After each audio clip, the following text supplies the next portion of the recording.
Okay, hi. Thanks for having us back. I'm Dave Coulier, and we've been doing this award for about 40 years now, where we honor a journalist who's doing exemplary work in acquiring public records. And I can say without a doubt, there is no journalist in the world doing more than Jason Leopold. Jason from Bloomberg News, previously BuzzFeed, Vice, other news organizations, and he clearly, I don't even know why you haven't won it before, like 5 or 6 times. I'm not going to spoil what he's going to talk about, but I'm going to tease you. Epstein files, Hillary emails, a variety of topics that this man acquired the records to that therefore resulted in your knowledge of what's going on out there. And not to mention a bajillion other stories that was a result of his work in acquiring records out of the federal government. He is the #1 litigator, individual litigator for public records at the federal level in the country. Yeah. He and his buddy attorney, Matt Topic, out of Chicago, works for a law firm called, they call themselves the FOIA King of Chicago. Sue all the time for your right to know, because the government doesn't want you to know a lot. They hide things, they say no. The federal government in particular, and of recent. And they work hard to get this information for you. And I've had the pleasure of working with Jason for years. I mean, we do the journalism conference circuit. We're often doing panels, talks, trainings, and he's looked up to as a god in journalism. The government has labeled him FOIA Terrorist as well. The FBI called him that in an email because they didn't like what he was doing. I think DOJ called him part of the FOIA posse. So, you know, he's not well liked by everyone. But I think you're going to hear some interesting stories about what he's done. And look at his bio online if you haven't already. Not the Wikipedia page, the bio. Yeah, his bio. Well, check out the Wikipedia page too. You know, it's interesting reading. And check out his work, Bloomberg News. They do amazing stories. They're a news organization that's growing. They're hiring, unlike a lot of news organizations, and hiring a huge investigative reporting team. They're doing amazing journalism at a time when journalism has its challenges. So we're so lucky to have you, Jason, here. Thanks. Thank you so much for being here, and now you take over. Thank you. And thank you, Dave. I appreciate that very kind introduction. And I hope you don't mind. I'm going to keep my jacket on. It's a little chilly in here. But first of all, thanks for having me here today. And I love that you have monthly meetings of the Freedom Forum. That's great. Free Speech Forum. I mean, we need a chapter in my town in LA. As Dave mentioned, my name is Jason Leopold. I am an investigative journalist. I work for Bloomberg News. I've been an investigative journalist for about 25 years. I've been a journalist, 30 some odd years. And I'll just tell you a little bit about myself, how I first got into, the public records work. But I started out as a journalist in White Plains, New York. In the 90s, I worked for a newspaper called the Reporter-Dispatch. I was an editorial assistant. And I had been tasked with, my first job is writing obituaries, doing the calendar, and if I was lucky enough, I'd get to do some stories, write some stories along the way. But that was just a fantastic place to start as a journalist, and particularly writing obituaries. And let me tell you why. Because I needed to obtain information from people about their loved ones when they were at their most vulnerable, right? And that early on provided me with the skills on how to speak to people, how to get information, not necessarily just force information out of people, but talk to people. And so that was that was a unique job, and I felt that it really guided me over the years as a journalist. I moved to California. My first job was in California. I was on the cops beat. I worked for a newspaper in Whittier, California. I went to the LA Times and then Dow Jones Newswires. And, along the way, I had come to rely heavily, particularly in the post 9/11 world, on sources to obtain information. Anonymous sources, particularly when I was writing about national security. The Freedom of Information Act and public records laws, while I was familiar with them and I used it every now and then, I didn't use it as aggressively as I do now, and it wasn't part of my news gathering process. But I'm going to tell you how it ultimately became the most important tool in my toolkit, my reporter's toolkit. And in the interest of transparency, it happened after I botched a story, and it was a big one. So after 9/11, when the Bush administration was making its case for war in Iraq, there was a U.S. ambassador named Joseph Wilson who had written an op-ed in the New York Times. And the op-ed in the New York Times had called into question the Bush administration's claim that Iraq obtained yellow cake, uranium. And what happened next is members of the Bush administration, officials in the Bush administration, the name of Joseph Wilson's wife, who was a covert CIA officer named Valerie Plame Wilson, was leaked to the media. And I had spent about 3 years covering that because there was an investigation that took place after, and a federal investigation. And if anyone remembers the name Scooter Libby, I'm dating myself, but I'm going way back.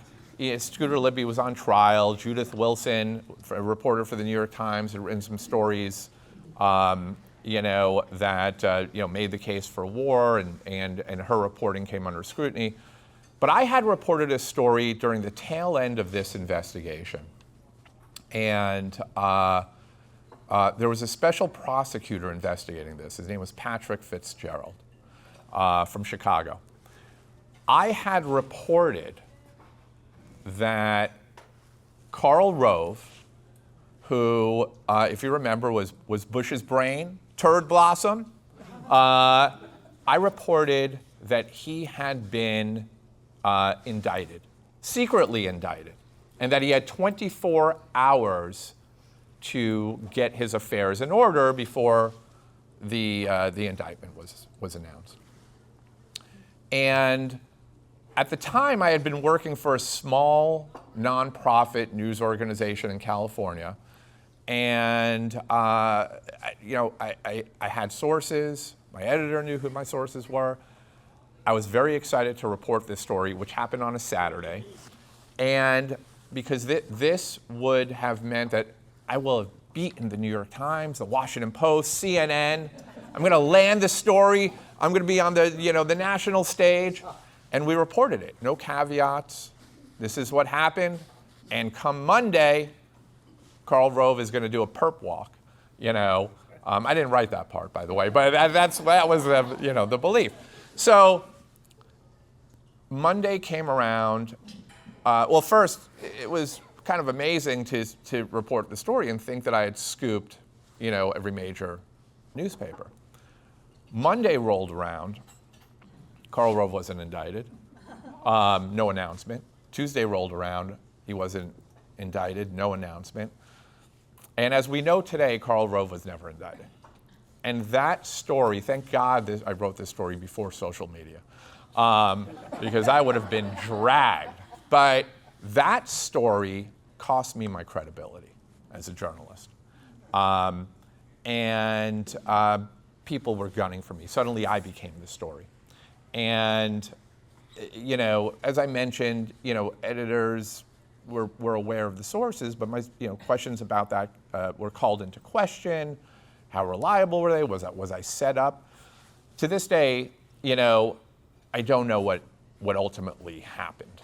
Why that happened, but it led me to the Freedom of Information Act.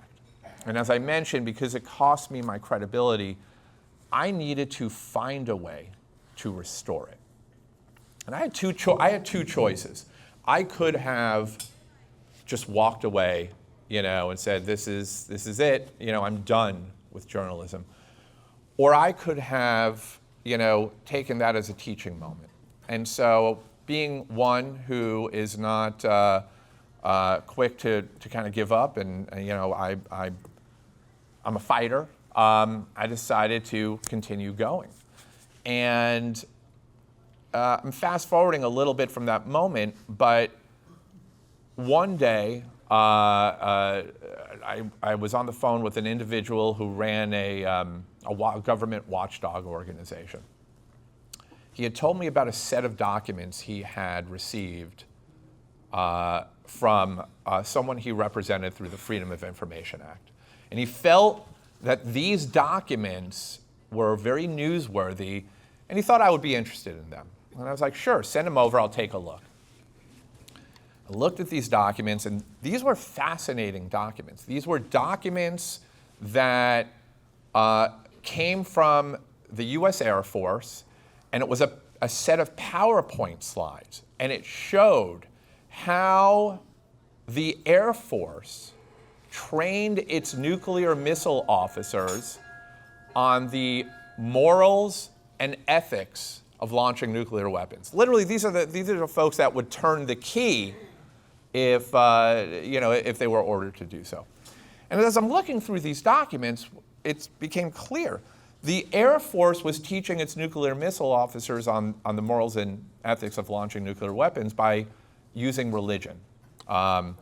And a former Nazi SS soldier as the moral guide. I'll get into that in a second. But it showed, for example, there were, a depiction of Jesus on a horse holding a nuke, and saying, Jesus would, if he had to, would launch a nuke, and I'm paraphrasing here, but it was trying to, present these young nuclear missile officers with religion as a way to sort of say what you're doing is okay in terms of, launching these missiles. And then Wernher von Braun, who is the father of the modern day space program, but is also a former Nazi, was in these PowerPoint slides as, the moral guide. And I just thought this was nuts. And these documents showed that this training had been in place for 20 years. So I immediately, obviously my news sense went off, and this was clear that this was, in fact, a very newsworthy story. Called the Air Force to get some comment. They provided me with comment about the training. And what was fascinating when I reported this story, and it was under the headline, Jesus Loves Nukes. But when I reported the story, we attached the documents with the story. We embedded the documents. And at that time, going back, 16 or so years, it wasn't something that news organizations did. I was inviting readers into the news gathering process, right? I wanted them to see the primary source material. And that, I felt, it was calculated in some regard, because I wanted them to trust the material instead of looking at the byline, right? Because I still had that Karl Rove, story hanging over me. I published the story, and it was unbelievable. Within hours it went viral. Within 24 hours, the training was suspended, and within a week it was canceled outright. And I was kind of blown away by how the public responded, because they got to see the documents firsthand. They didn't have to necessarily just take my word for it. Here is the primary source material. That was a light bulb moment for me. That was the moment where I said to myself, I need to learn everything about the Freedom of Information Act. I need to file requests, on a daily basis. So, as I mentioned, I had only filed requests a few times. And at this point, I had asked the person who had actually obtained the documents, give me a crash course in filing FOIA requests, and he did. And what he taught me was, building a pipeline. Filing Freedom of Information Act requests multiple times per week, because by month 6, you will have filed, over 100 requests, and by the time the agency responds, you'll continuously get mail. And it's like, I love that, what a great idea. So I started doing that. And lo and behold, I started getting mail on a regular basis. Then I found out you could sue the government. And, that was it. I was hooked. Once I found out you could sue the government for documents and that it would say Jason Leopold versus CIA, I was in. I filed more than a little over 200 lawsuits over the past, 16, 17 years. I have upwards of 14,000, requests that I filed, mostly on the federal level, some on the state level. And my first request was for documents related to Occupy Wall Street. Does anybody remember Occupy Wall Street? And it was essentially about how the Department of Homeland Security and the FBI were getting involved in the encampments as a way to also, dismantle them. And I sent this request to the FBI. They said they didn't have any documents. I was like, what? That's crazy. So I sued them.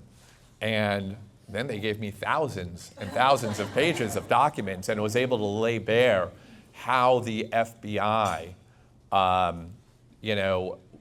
essentially infiltrated the movement and leading to the breakup of the movement.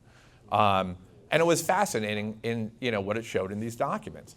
I started to realize how important public records are, not just in terms of informing the public about what their government is up to, how their taxpayer dollars are being spent, but it was the most crucial tool in terms of holding power to account, and just an accountability, a way to hold people accountable. And over the years, since that point, I had used the Freedom of Information Act with literally everything. Anything that I report on, I'm looking for a document. It would be great if government officials were to just give me the documents, but that doesn't happen often. And so, I use the FOIA. And I can't even imagine, reporting a story or working on an investigative project without having some documents. And, as I mentioned, I was filing requests on a regular basis. And around the, mid-2000s, or early to mid-2000s, I had been reporting heavily on Guantanamo, the detention facility that was used to hold detainees after 9/11. And that's a black hole of secrecy there. I mean, it's just totally secret. And I was trying to obtain records not just on the treatment of the detainees, but also records related to how much money was being spent at this facility. Just as an example, the detainees, whenever they went on a hunger strike, they would be force-fed with Ensure, the drink, the supplement. And I wanted to find out how much money they were spending on Ensure, and I filed a FOIA request, and at that time it was about $300,000 for 1 week, during a hunger strike. And I felt like this was just important information that the public otherwise did not have. And so many of my requests were centered around, the secrecy that has prevailed since, 9/11. I had filed a number of requests and subsequent lawsuits with the CIA to lay bare how the CIA's torture program worked. I don't say interrogation program because I have the documents now to show that it was in fact a torture program. And the documents were,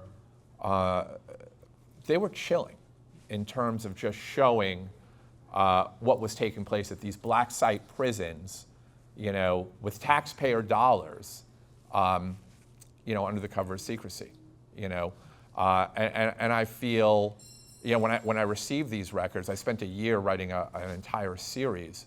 I felt that I was performing a public service in terms of sharing it. That's how important, the documents became to me. And it also, greatly reduced my reliance on using anonymous sources. Because again, at that time, the public was still reading newspapers and subscribing to, had subscriptions to various magazines and news organizations, and they were watching, cable news because there was a level of trust that existed. Today, I'm just going to jump forward to today. That trust is not there anymore.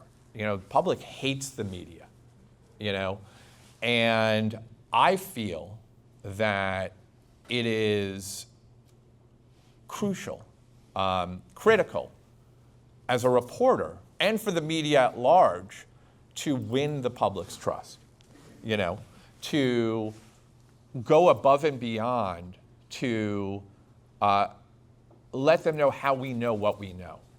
And documents is the way. Obtaining documents is the way to do that. And so in this day and age where there's disinformation, misinformation, and even, when you have an administration that's saying, it's not raining, and you look outside and it really is, like you need documentation to show, what's taking place in your name, how your taxpayer dollars are being spent, how to win the trust of the public. Over the years, because I have found the FOIA to be an important accountability tool, but also not necessarily looking for a smoking gun just to inform the public, I've filed requests and subsequent lawsuits that have become very, very controversial in the aftermath. And one was I filed a request in November 2024. No, what am I talking about? November 2014. And I filed this request with the State Department, and I asked if they could provide me with Hillary Clinton's emails. Hillary Clinton had just announced that she was running for president. Let me caveat this by saying, that the FOIA is not a partisan tool at all. I file requests, doesn't matter who is, president, it's because I believe passionately about the public's right to know. At this time I filed my request, I had no clue that Hillary Clinton had a private email server or any of that. I had no clue at all. I filed my request because Hillary Clinton announced that she was running for president, and I wanted to inform the public about how Hillary Clinton, would perform as president, being the nation's top diplomat, right? Her positions on LGBTQ issues, human rights, diplomacy, foreign policy, you name it. That was my goal. Filed this request. A couple of months later, I sued the State Department, and 2 months later, the New York Times reported that Hillary Clinton had a private email server. Well, my lawsuit became the vehicle by which all of her emails were released. And my goal of informing the public about what the emails showed was overshadowed by the scandal, related to that server. And I'm explaining this the way I'm explaining it, not to win any kind of sympathy, but more because it's such a toxic issue, right? And point being that once the emails were released, it taught me a very important lesson that I didn't think about prior to that. Every month I would get, the emails, and the State Department would release them publicly. It taught me how information can be weaponized. And, the emails became, the documents, the emails were weaponized, weaponized in terms of, not really revealing anything substantive to the public. And at that point, it was completely out of my control. I didn't have any control over a narrative, right? Because the point of the FOIA and public records is to provide the public with the information that they can, use. But then, you have partisan groups or people with an agenda who take that information and weaponize it. Point being that, it's something I think about now when I'm sharing documents, because I want to have the ability to at least give my analysis, what these documents explain. And by the way, it's not just the documents that I release. I do reporting around these documents. I want the public, to know, that I did some reporting. I talked to people, and the documents become a supplement. From there, we enter the first Trump administration. And, I don't want this to be just me rattling off, my wins, but I'm going to tell you what I think is very important. First Trump administration comes in, what happens? Russia investigation, Robert Mueller appointed, special counsel, and I had aggressively gone after, every record that, truly, every record. I think my request even says, give me every record from Robert Mueller's investigation. And I obtained, tens of thousands of pages of documents. But something really important that I was able to do through a lawsuit was when the Justice Department released Robert Mueller's report, there were areas that were parts of the report that were redacted in a lot of places. I requested that report under the Freedom of Information Act. So the Justice Department would be obligated to process it under the Freedom of Information Act, even though they had publicly released the document, and the redactions that related to harm to ongoing matter would then be turned into ongoing investigation. And my goal was to challenge those redactions. And after a years-long legal battle that went to the DC Circuit, I was able to unredact parts of the report that actually showed that Robert Mueller considered charging Donald Trump Jr. with a computer crime. And by the way, that document's out there, the story's out there, and that is, in essence, how important the Freedom of Information Act is, and how using it, aggressively, can provide you with information you never knew before. So hiding behind those redactions was Donald Trump Jr. And Robert Mueller had considered charging him with a crime, but ultimately decided against it. And the government was hiding behind a privacy exemption to justify those redactions. And, you know, in terms of the public's right to know, after January 6th, I had also filed requests with the Capitol Police. This is an agency, by the way. The Capitol Police is an arm of Congress, so it's not subject to the FOIA. But there's another tool, that journalists and the public can use, and that's the common law right of access.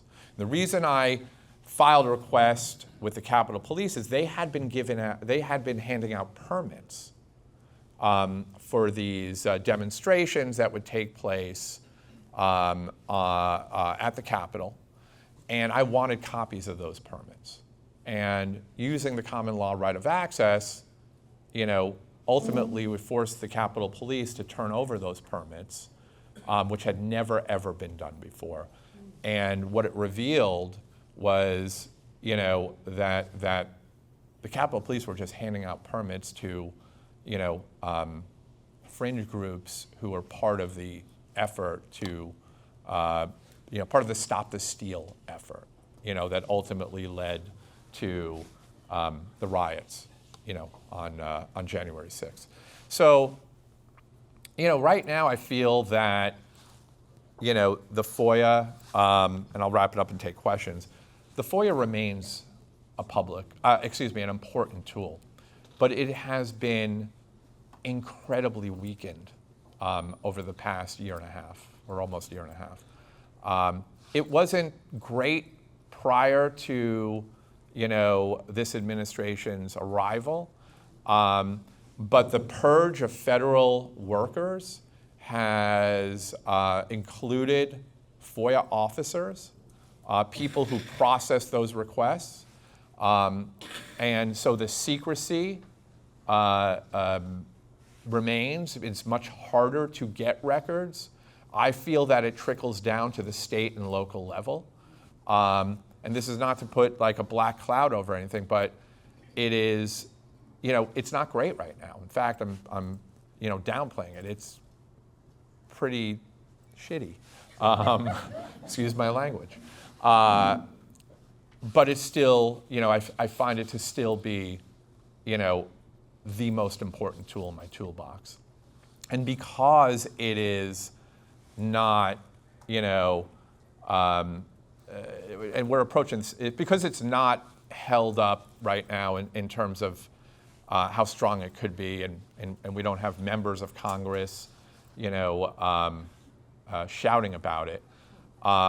It's what keeps, I don't know why, but it's what keeps me going. Just the fact that I know records exist and I want them, and I want you to know what's taking place behind the scenes, is what keeps me filing. And this is the year, the 60th anniversary of the Federal Freedom of Information Act.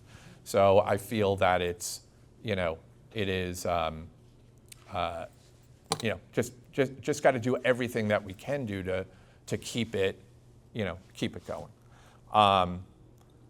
So over the past year, last thing, I still file requests. I have a weekly newsletter. It's called FOIA Files, where I write about documents I obtain, so I can keep you informed about what's taking place with DOJ, with the administration's efforts to, pull down information from Health and Human Services, how they react to it, changing the name of, of a mountain. I got some great documents out of that, I have to tell you. It was kind of amazing to see what went on behind the scenes. But, I've been doing this for, as I mentioned, for, nearly 20 years, aggressively on the FOIA. Hasn't, there's been some, it hasn't let me down. There's been some setbacks, but it's a really, really important tool. And I appreciate everything that you're all doing,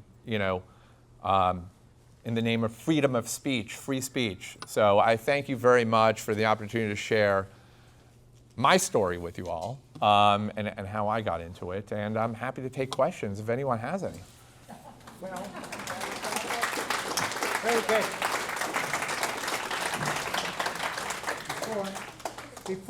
Before we have questions, a few housekeeping things we need to get through. And then we'll get to all your questions as long as you have them. As a bordering state of the Gulf of America, we're very proud to have you here.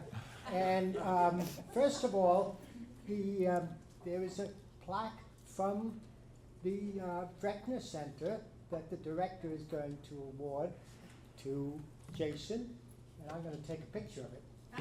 And then we have our own way of rewarding you with a large non-financial gift. Okay. Okay, thank you, Jason. And yeah, on behalf of the Joseph L. Brechner Freedom of Information Project at the University of Florida, we honor you with this year's Brechner Freedom of Information Award, which also comes with $3,000. And good job, you deserve it.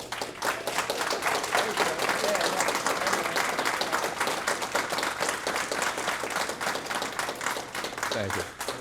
And in the questions, you can talk about Jeffrey Epstein, too. Oh, I left out Jeffrey Epstein, sorry. That's a nice, really nice. You want to read it? Sure. Joseph L. Brechner Freedom of Information Award. That's me, Jason Leopold, Bloomberg News 2026, presented by Joseph L. Brechner Freedom of Information Project, College of Journalism and Communications, University of Florida. Thank you. Very good. So on behalf of the Florida Free Speech Forum, we give you a mug. All right. And a big mug, and it has the words of the First Amendment. Every morning, if you're using your left hand, you'll be able to read the amendment. Yes. So Thank you so much. Cheers. You got mug. Okay, we're now open to questions, and we will. Where's Alan? Right over there. Oh, he's right here. So are you going to, yeah. Okay, raise your hand and Alan will recognize you. And you have, All right. this is not as strong. You haven't Okay. said anything about your own personal security and safety. Do you have a file with the FBI and CIA? You know, I doubt with the CIA. I mean, I'm not terribly worried. I will tell you very quick, I'll make it very quick. I don't just obtain records through the FOIA, but sometimes, you know, people in government give me records. In other words, they leak it to me. This is all public. But in 2020, I had reported a story based on a massive leak of Treasury Department documents showing how Western banks were moving money for drug cartels, terrorist organizations. And there was a fear by my editors that the FBI would be coming to raid my house. And that made me a little worried, but my editor thought it would also make a good story if they did. So we had someone stationed out of my house, not for my safety, but just to get the shot. FBI never came. My question is, when you make these requests, do the records come as paper or do they come electronically? And if they're paper, is all of this in your house? Great question. So they used to send it as paper, and I still have lots of paper in my house. I don't know why, but it kind of looks good with the decor now. They now send it mostly by, electronically PDF, but the FBI still sends a CD, a compact disc that costs $15 when they send it. They charge you for it, and I don't have a CD reader anymore, so I had to go out and buy one, to get it. So yeah. So when you started, with your career, it was in printed information. Trend-wise, the way that you would communicate, do you feel that now a more effective vehicle would be something like podcast? Because I'm thinking of funding information about a concern I have about my religion. So I was thinking about funding a documentary like in a podcast. That way people would say, okay, it'll only take me 30 minutes versus people don't read newspapers anymore, whatever. So my question is, how viable is that doing podcast versus printed information these days? I unfortunately cannot give you like a stat on that because I just don't know. But I do have a podcast as well, and it's called Disclosure. It's about the FOIA, but it is just another. I would think of it as another vehicle versus a replacement, for print. And essentially that's what, when we're doing our work, our reporting. We have multiple platforms, right? Because you want it to be on print and television, and if you can do it in a podcast. Sometimes podcasts, though, just make for better stories, versus a print story. Good luck with it. My question had to do with the cost of filing and then suing the government, So, besides the time you spend doing it. yeah.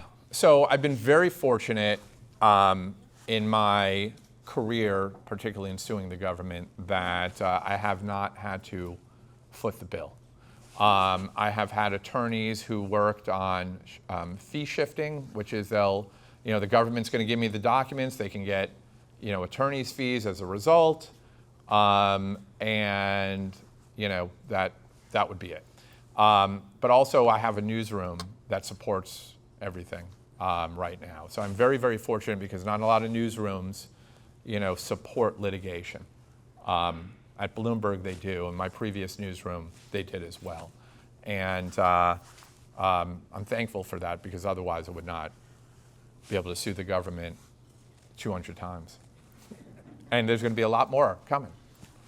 Over here. State of Florida used to have, Hi. of Florida used to have a number of laws going under the general name of sunshine laws for meetings and records and that was their way of basically keeping people informed. When a meeting was being held, what was the agenda, what were the minutes, and so on. Most of those laws are being eroded. How do you think one should respond to that? I mean, I've seen this as well, and it's what scares me. It's the again, I'm sharing my opinion, but it's sort of the lack of response, to the fact that that the laws are being eroded.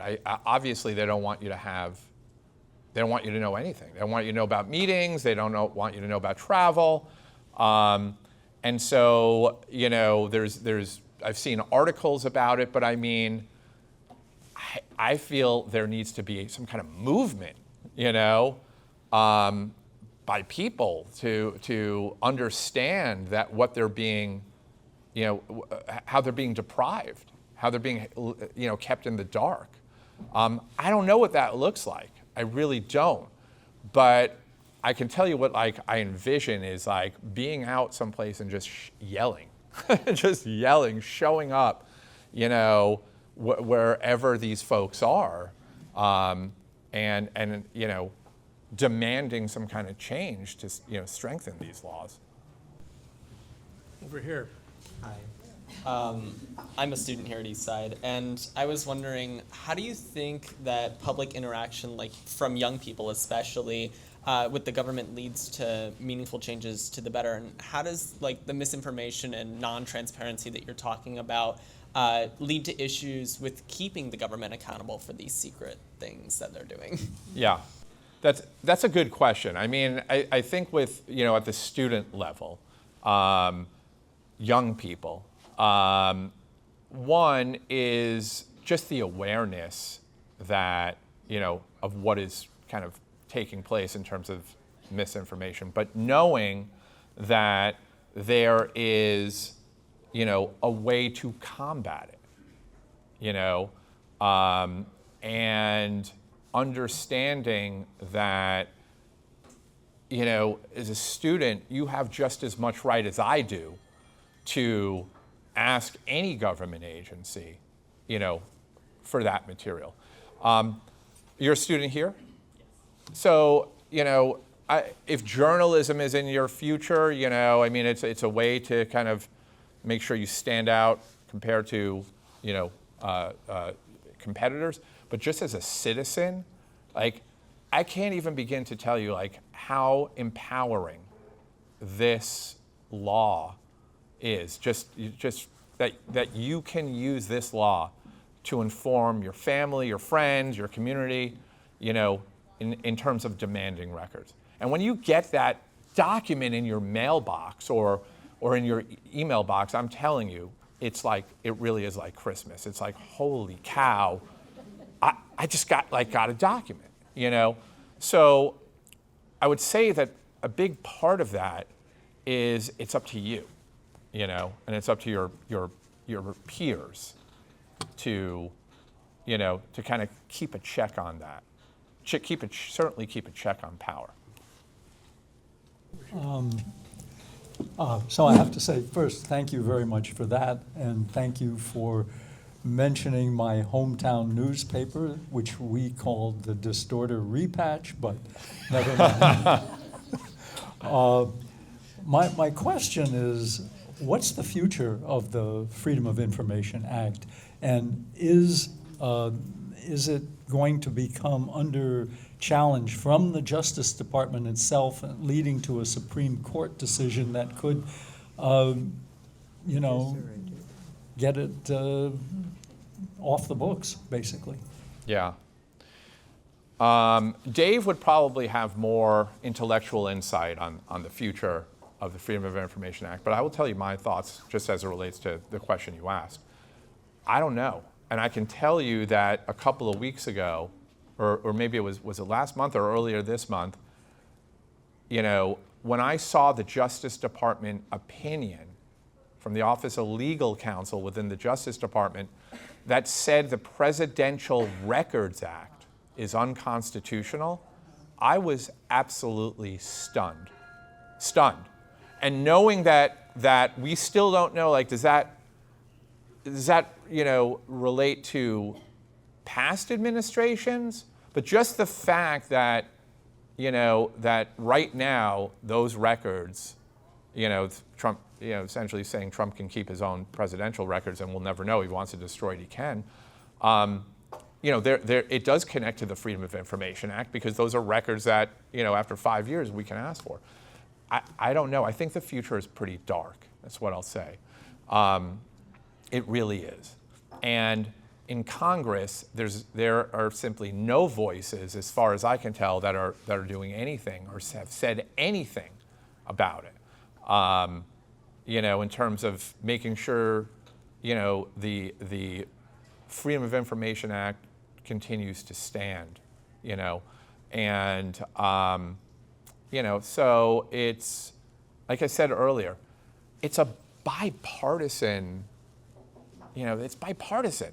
Who doesn't want to inform the public, about, what how taxpayer dollars are being spent? Oh yeah, these people who are being, obviously, within these agencies, who's, working behind the scenes, what they're doing, they don't want it. But our lawmakers sure, they're for the most part immune. I say immune, but walled off from public records laws, at least on the federal level.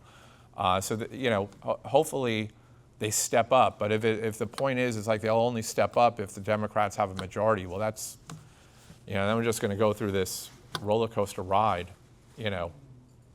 for the foreseeable future. When I lived in the Shenandoah Valley in Virginia, the Board of Supervisors was withholding information about a big development project in the Shenandoah Valley. And one of the local farmers went through the Freedom of Information Act to find out what this development would be, because it was all very hush-hush. and it turned out to be a Toyota plant. Oh, And it's only because that farmer obtained that information that Yeah. we found out that that's something that would have ruined that entire valley. yeah. So on a state level, do you have anything that you would like to share about how we can apply this? Yeah, I think it's that level of curiosity, you know? Finding out what this farmer who wanted to just find out what was happening here. It's having that level of curiosity. It's paying attention. You know, I'm not saying nobody is paying attention, so I don't want that to be misinterpreted. But it's sort of seeing what's going on around you in your own community and knowing that what's happening here. You know, what is this project that I don't know about? There's a news desert, right? Newspapers are closing at the local level. There's nothing that exists. So you are the reporters, in a sense, you know, and having that curiosity and, you know, to say, I want to find out what the heck is going on and filing a request, you know, and again, it's for the public, you know, for public consumption, you know, I mean, wherever, anything that's happening in your community, I mean, that's how I would approach it. Jacob, thank you for coming today. You've opened a door. And you've probably had this question before, and I think you're the right man to do it. What are the odds of getting unredacted Epstein files? Oh, there it is. There it is. All right. So I'm going to be honest with you.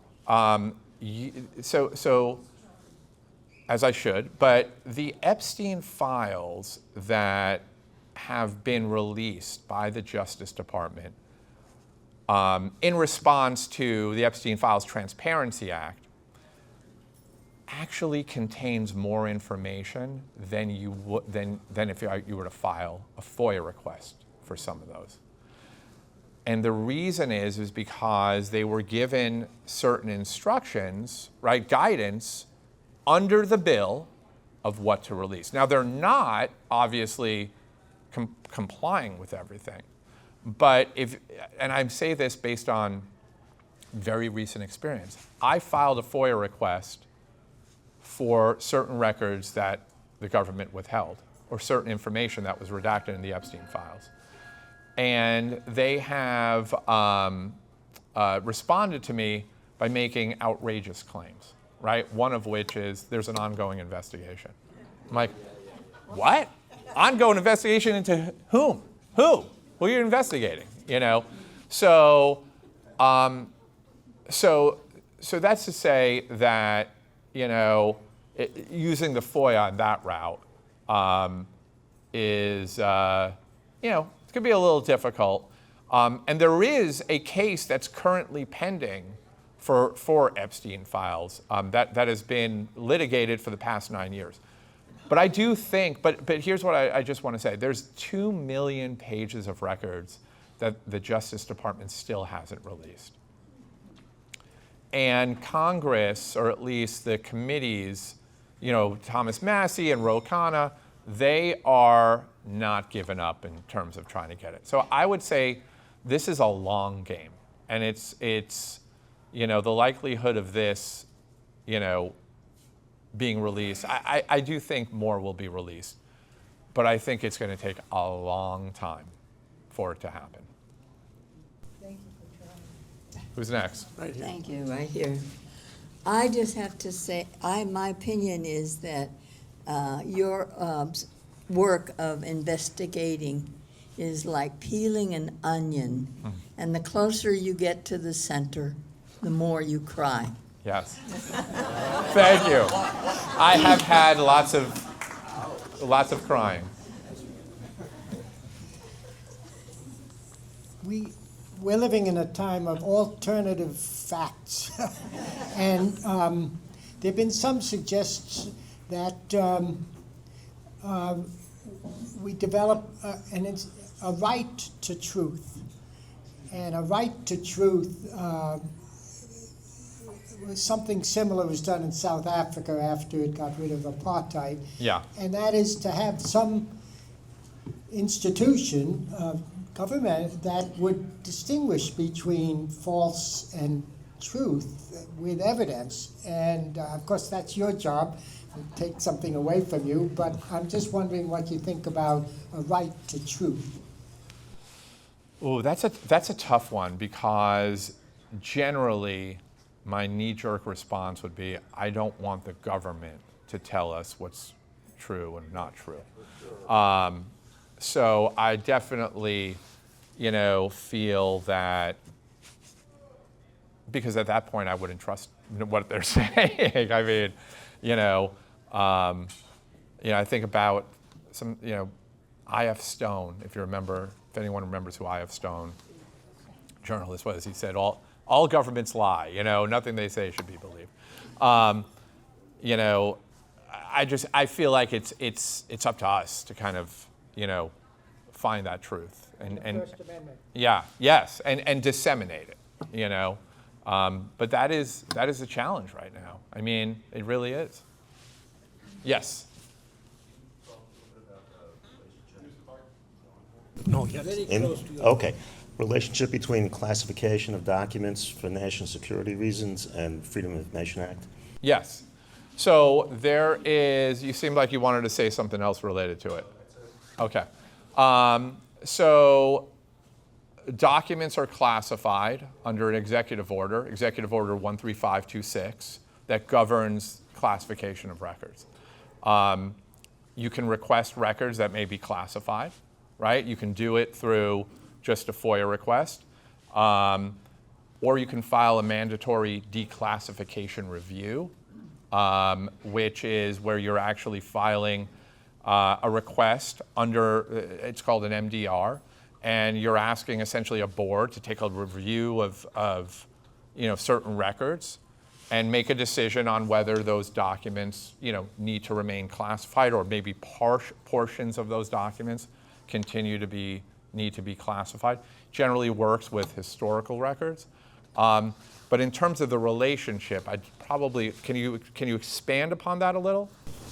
Well, I mean, there's some idea that there's overclassification of records, Yes. documents under national security. Yes. So perhaps, in part, as a means of avoiding Freedom of Information Act type requests. Yeah. So overclassification, in fact, yes, it has been an issue. This is a great segue for me, because it's been an issue for that lawmakers have been trying to combat, and agencies have been required to deal with for a long time. I requested from the NSA a document about overclassification. They actually wrote an Inspector General report about overclassification and how the NSA was responding to it and how they were going to declassify records. I requested that report in 2013. They gave it to me a month ago. I waited 13 years for that report, which, by the way, the report was marked unclassified. So overclassification is in itself a national security problem. It's a real national security problem, and so I do think that the secrecy has been baked into these agencies, and sometimes, or oftentimes, they are secret for secrecy's sake, because that's just the way they do it. And that has what, in my opinion, what has given rise to a lot of overclassification. Well, I want to thank you very much. Thank you, everyone. Thank you. This